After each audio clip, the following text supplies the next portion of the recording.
Hola a todos, en esta oportunidad vamos a hablar sobre la membrana celular. Empecemos. Lo primero que ustedes tienen que saber es qué es la membrana celular. En esta imagen podemos observar a una célula con su núcleo, con sus diferentes organelas, con su citosol y todo lo que recubre a esta célula, todo esto que le estoy señalando acá, todo lo que envuelve a la célula es la membrana celular, ¿bien? O membrana plasmática.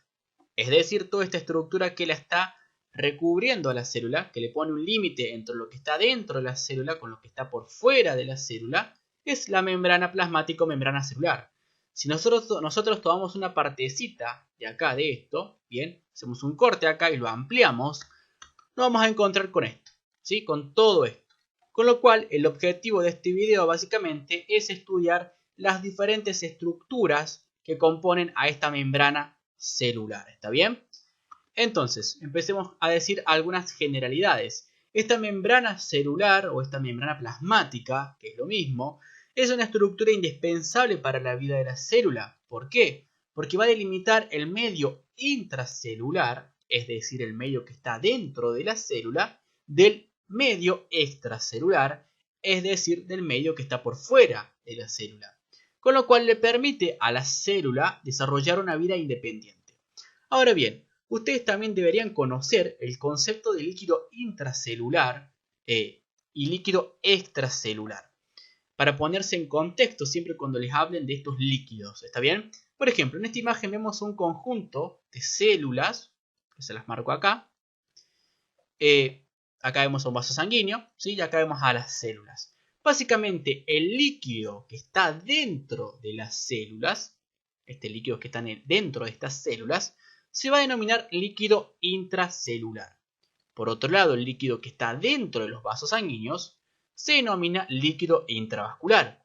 Y por otro lado, el líquido que rodea a las células, bien, se denomina líquido intersticial.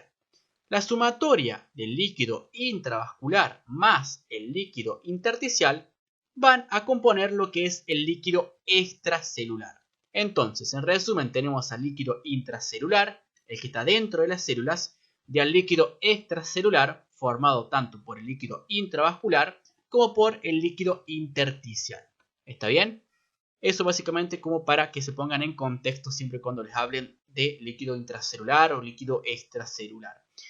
Ahora bien, volviendo a la membrana plasmática, tenemos que decir básicamente que su espesor va a variar entre 6 a 10 nanómetros, con lo cual no la vamos a poder ver a lo que es al microscopio óptico.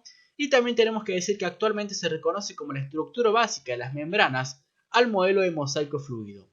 Ustedes tienen que tener en cuenta que la membrana celular no es una estructura rígida, sino que es una estructura más bien fluida. Sus componentes se mueven lateralmente, ¿sí? Giran sobre su eje, como ya vamos a ver, y se mueven lateralmente. Ahora bien, entonces empecemos a estudiar los componentes de esta membrana celular. La membrana celular básicamente va a estar compuesta por lípidos en aproximadamente un 40%, por proteínas, aproximadamente van a contener un 52% de estas, y carbohidratos en un 8% aproximadamente.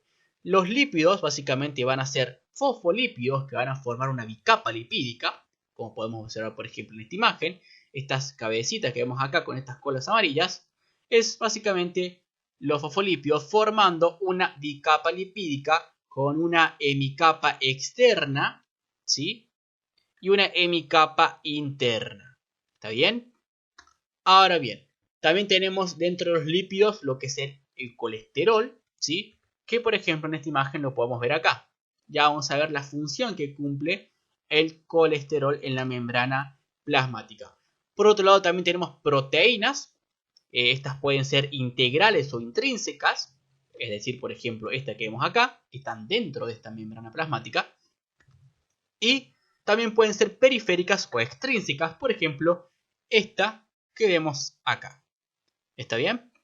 Y también tenemos lo que son los carbohidratos, ¿sí? Los cuales van a formar o va a estar compuesto básicamente por lo que son los glicolípidos, es decir, un lípido unido a carbohidratos, y glico proteínas, es decir, proteínas unidos a carbohidratos.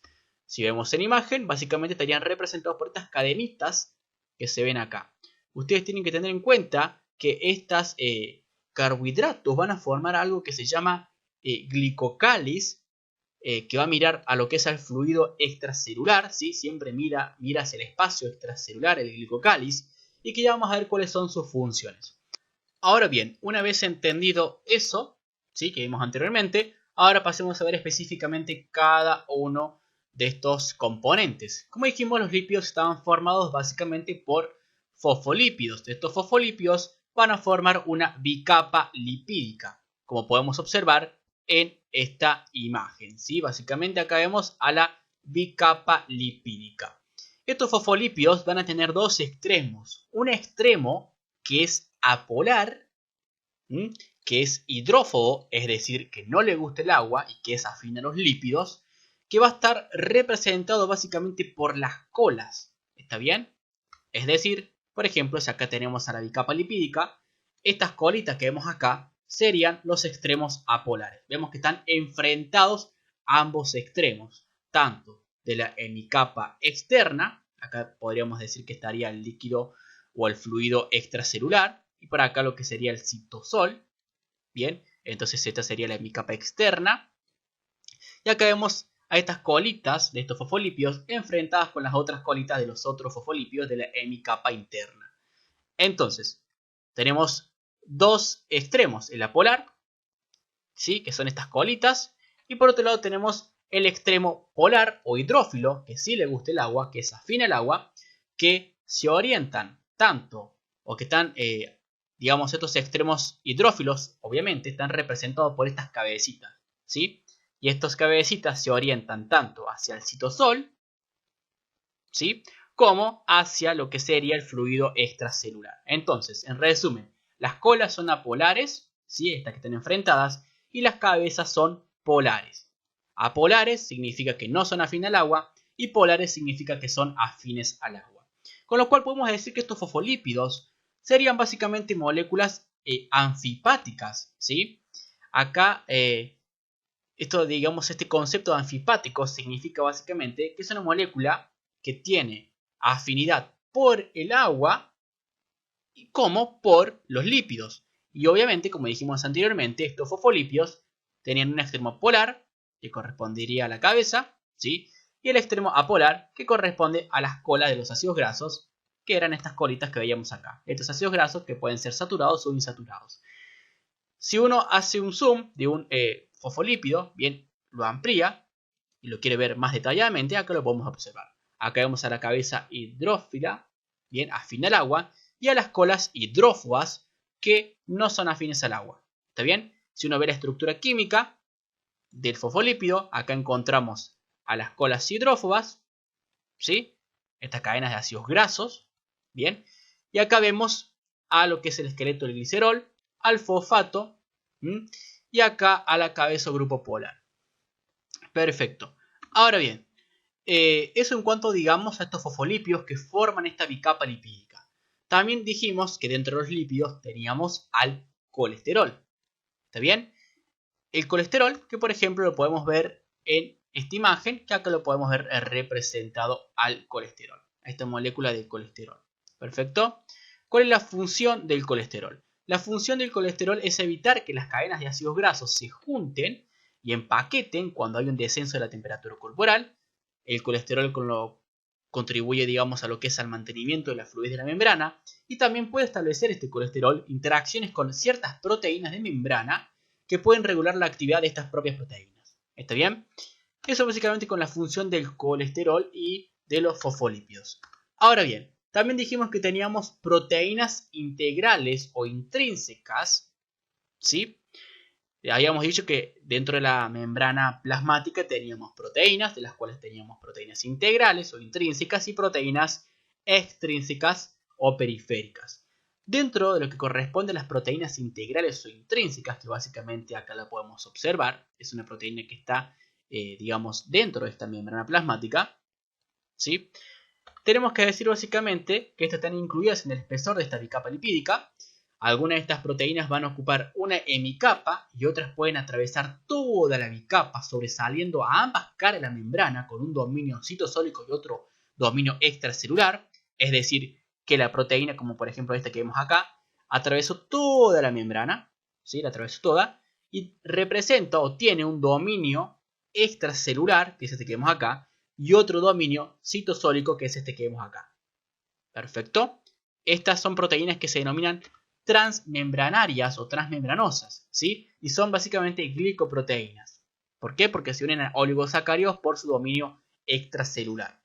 Ahora bien, las proteínas integrales también son moléculas que son anfipáticas, es decir, afines al agua y a los lípidos. ¿Por qué? Porque tienen dos dominios polares. Porque tienen un dominio polar, hidrófilo, y un dominio apolar, hidrófobo. Por eso son anfipáticas. ¿Perfecto? Ahora bien, también estas proteínas integrales, las proteínas transmembranosas, pueden atravesar la bicapa lipídica más de una vez. Y estas proteínas que atraviesan más de una vez la membrana o la bicapa fosfolipídica se le denomina proteínas multipaso. ¿Está bien? Estas proteínas multipaso tienen estructura secundaria en hélice alfa o en hoja beta plegada con aminoácidos hidrofóbicos. ¿Cómo sería esto? Por ejemplo, acá podemos ver una proteína, acá estaría lo que es la bicapa lipídica, ¿no? Representada esquemáticamente. Acá vemos una proteína transmembranosa que atravesó solamente una sola vez la bicapa lipídica. Pero acá vemos otra que atravesó más de una vez. ¿Está bien? Esta sería básicamente la proteína multipaso transmembranaria. Eso básicamente con lo que respecta a las proteínas integrales o intrínsecas. Por otro lado, las funciones de estas proteínas integrales o intrínsecas tienen función de servir como canales para el paso de iones. Bien, constituyen lo que son canales iónicos que dejan pasar diferentes iones. También constituyen bombas, por ejemplo la bomba sodio y potasio es una proteína. También son transportadoras de materiales, funcionan como carriers, ¿sí? También sirven como receptores o también pueden servir para la adhesión celular, ¿bien? Constituyente, digamos, de o participando en lo que es las uniones intercelulares. Ahora bien, las otras proteínas que teníamos eran las proteínas periféricas o extrínsecas, ¿sí? Estas proteínas están adheridas a las cabezas de los fosfolípidos en ambas superficies de la membrana. Esta proteína es la que vemos acá. Bien, acá tenemos una proteína periférica o extrínseca. Este tipo de proteínas están en menor proporción con respecto a las intrínsecas. No se unen a oligosacáridos, pero pueden unirse a proteínas integrales. Este tipo de proteínas extrínsecas, ubicadas, digamos, en la superficie interna, se pueden asociar a lo que es el citoesqueleto de la célula, ¿bien? Y van a permitir que el anclaje, digamos, de los componentes del citoesqueleto con la membrana plasmática. Esto es muy importante, ¿por qué? Porque contribuyen de esta manera al mantenimiento de la forma celular. Entonces, decimos que estas proteínas extrínsecas también tienen esa función, ¿sí? Las que están ubicadas obviamente en la superficie interna de la membrana de la bicapa lipídica, ¿está bien? Entonces tienen la función de asociarse al citoesqueleto, bien, permitir el anclaje de los componentes del citoesqueleto a la membrana plasmática y contribuir al mantenimiento de la forma celular. Ahora bien, ustedes también tienen que tener en cuenta, como les dije al principio del video, que la membrana celular no es una estructura rígida, ¿está bien? Con lo cual, todos sus componentes, tanto fosfolípidos como proteínas, cuentan con una importante movilidad, es decir, se mueven, ¿está bien?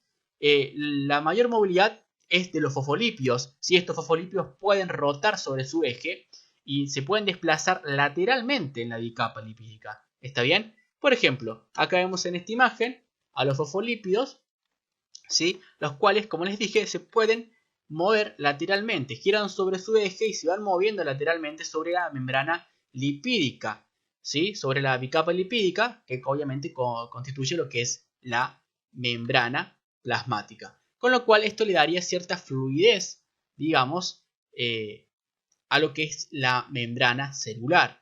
También hay que recalcar que hay un movimiento poco frecuente que realizan estos fosfolípidos, que es el movimiento de flip-flop, ¿sí? Es decir, que saltan, por así decirlo, estos fosfolípidos de una hemicapa a la otra. Bien, este es el movimiento de flip-flop, como podemos ver, por ejemplo, acá representado en esta imagen. ¿Está bien? Salta un fosfolípido de una hemicapa a la otra. Es un movimiento denominado flip-flop. Y ustedes tienen que tener en cuenta también, y lo tienen que saber diferenciar, que las proteínas sí pueden rotar sobre su eje y desplazarse lateralmente, pero no, importante, pero no pueden moverse de una hemicapa a la otra, ¿sí? De la bicapa de los fosfolípidos. ¿Está bien? Eso es muy importante que lo tengan en cuenta. Entonces, las proteínas sí se pueden mover, sí pueden rotar sobre su eje y desplazarse lateralmente, pero no pueden moverse de una hemicapa a la otra. ¿Está bien? Ahora bien, finalmente nos toca estudiar a los glúcidos, ¿sí? A los carbohidratos que teníamos básicamente en esta membrana, que estaba básicamente formada por glicolípidos y glicoproteínas, ¿sí? Estos glúcidos básicamente son cadenas de oligosacáridos que se unen a lípidos y a proteínas. Si se une el glúcido a un lípido, va a formar lo que es el glicolípido, es decir, este oligosacárido unido a un lípido. Y si se une a una proteína, va a formar lo que es la glicoproteína, es decir, un oligosacárido unido a proteínas. ¿Cuál es la importancia de estos carbohidratos? La importancia de estos carbohidratos es básicamente que van a contribuir para formar lo que es la cubierta celular o glicocálix, ¿sí? Este glicocálix es una estructura compuesta por estos glicolípidos y glicoproteínas, por estos carbohidratos, ¿sí? Que van a estar mirando hacia la superficie externa o exoplásmica de la membrana plasmática. Si lo queremos ver en una imagen, acá lo tenemos, ¿sí? Acá vemos a las cabecitas de la bicapa lipídica. Acá vemos a las proteínas. Y acá tenemos básicamente a estos carbohidratos constituyendo lo que es el glucocálix. ¿Está bien? Si acá obviamente tendría que estar lo que es el fluido extracelular, porque el glucocálix siempre mira hacia el exterior celular, hacia el fluido extracelular. ¿Está bien? Y por acá debería estar lo que es el citosol celular. ¿Está bien? Esto básicamente es el glucocálix. Para estudiarlo, al glucocálix con microscopía óptica, utilizamos la técnica de Paz. Esta técnica ustedes la van a ver en histología cuando estén en segundo año.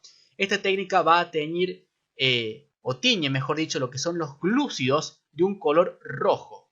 ¿Está bien? Esto básicamente lo van a ver en histología. Ahora bien, ¿cuáles son las funciones de este glucocálix, de esta cubierta celular? Básicamente, este glucocálix va a tener funciones de proteger a la membrana de agresiones mecánicas y químicas. Bien, actúa como un filtro, regulando lo que es el pasaje de moléculas. Va a generar lo que es un microambiente especial con carga eléctrica y un pH muy especial. Y va a participar en los procesos de reconocimiento y adhesión celular. También este glucocálix, los monosacáridos de estas cadenas de oligosacáridos, porque ustedes tengan en cuenta que un oligosacárido está compuesto básicamente por varios monosacáridos unidos entre sí. ¿Está bien? Es decir, varios monosacáridos forman oligosacáridos. Entonces, los monosacáridos y las cadenas de oligosacáridos se van a combinar de diferentes maneras constituyendo antígenos de histocompatibilidad que van a dar una identidad especial para el reconocimiento de las células del mismo organismo y el rechazo de las extrañas. ¿Sí? Por otro lado, los mecanismos de reconocimiento se alteran si las células normales se transforman en cancerosas, porque estas últimas aparecen antígenos distintos a la membrana, otro dato también, y también tiene función antigénica en los eritrocitos, determinando los grupos sanguíneos grupo A, grupo B, grupo AB y grupo O. ¿Perfecto?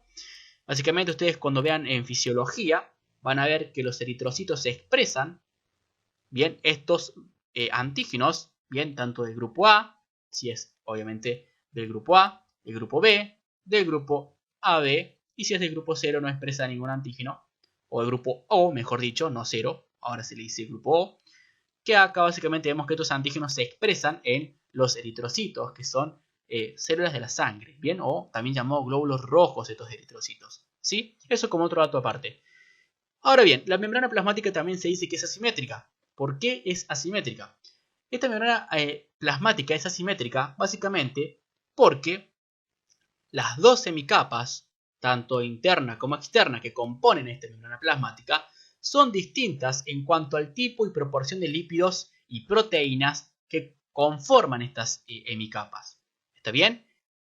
Por ejemplo, la hemicapa externa, en esta hemicapa externa van a predominar lo que son los fosfolipios como la lecitina y la esfingomielina. Por otro lado, en la hemicapa interna van a abundar lo que es la fosfatidil-etanolamina y la fosfatidilserina. Con lo cual, al abundar diferentes componentes en una hemicapa como en otra hemicapa, se dice que hay una asimetría. Y también contribuye a esta asimetría lo que es básicamente la presencia de carbohidratos solamente en la capa externa o exoplásmica de la membrana, como vimos anteriormente. Ese glucocálix que miraba hacia lo que es la cara externa o exoplásmica de la membrana. Es decir, que miraba hacia el fluido extracelular estos carbohidratos. Ahí están ubicados bien en la membrana plasmática, la membrana celular, mirando hacia el fluido extracelular.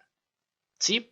Por otro lado también, como otro dato, podemos decir que la fosfatidilserina de la hemicapa interna tiene cargas negativas, lo que sumado a una distribución de iones distinta en ambas caras de la membrana, explica la diferencia de cargas que existe en la superficie externa, que es positiva, y en la interna, que es negativa. Básicamente, para decirlo simplemente, la parte, digamos, que mira hacia el interior de la célula, ¿sí? El interior de la célula es de carga negativa. ¿Está bien? El interior de la célula tiene cargas predominantemente negativas. Mientras que el exterior de la célula, ¿sí?, tiene cargas positivas. Perfecto, con respecto al interior de la célula.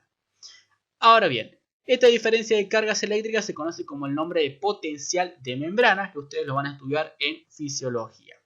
Y eso es básicamente un resumen de lo que sería la membrana plasmática o membrana celular. Espero que les pueda haber servido.